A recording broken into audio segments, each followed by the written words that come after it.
In this lecture, we are going to add the blocks for the post template. In the past few lectures, we've been adding blocks one by one. To save time, we are going to add everything. After adding the blocks, we will move on to styling them. This will make the process go by faster. Let's get started. To get an idea of what we'll need, let's study the post templates design. The layout of the post is complex. If you think about it, we have two columns of data.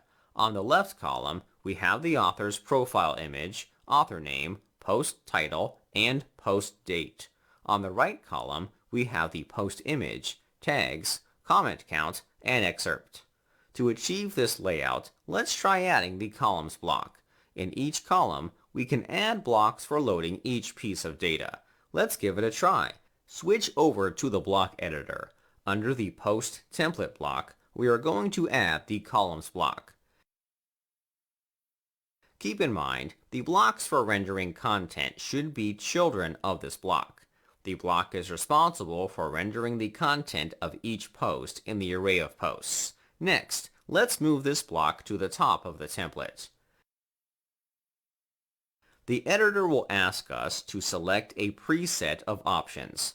For our theme, the column widths should be 33% and 66%, respectively. If this option is unavailable, the widths must be set manually. Select the 50-50 option. After doing so, select the first column block from the list. On the Settings sidebar, set the width to 33.33%. Next, let's update the width for the second column. The width should be set to 66.66%. Perfect. We can start moving on to adding blocks to each column. As we discussed before, the left column should have the author's profile image, author name, title, and date. Inside the first column, insert the post author block. This block will render the author's image and name. Afterward, let's move the title and date blocks into the first column. They should sit below the author. The order does matter. Otherwise, our template styles will not work. Make sure the order of your blocks matches mine. Once you've got that confirmed, let's begin adding blocks to the second column. The second column contains the post image, tags, comment count, and excerpt. WordPress has blocks for each of these sections. First, let's add the post featured image block. Next, we need to add the tags and comment count. Before doing so, let's check out the front end one more time. If we look closely at this part of the template, these elements sit on the same row.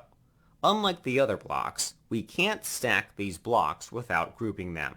Otherwise, they will not be able to sit in the same row. We have a few options at our disposal. The row, group, and columns blocks are viable. These blocks will allow us to achieve the same layout. For this example, let's go with the row block. I think it offers enough features for creating this layout. Back in the editor, add the row block to the second column.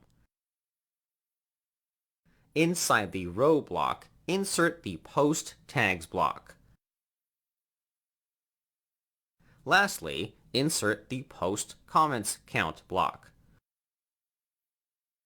We're almost finished. There's one more block to add, which is the excerpt. The excerpt will appear below the row.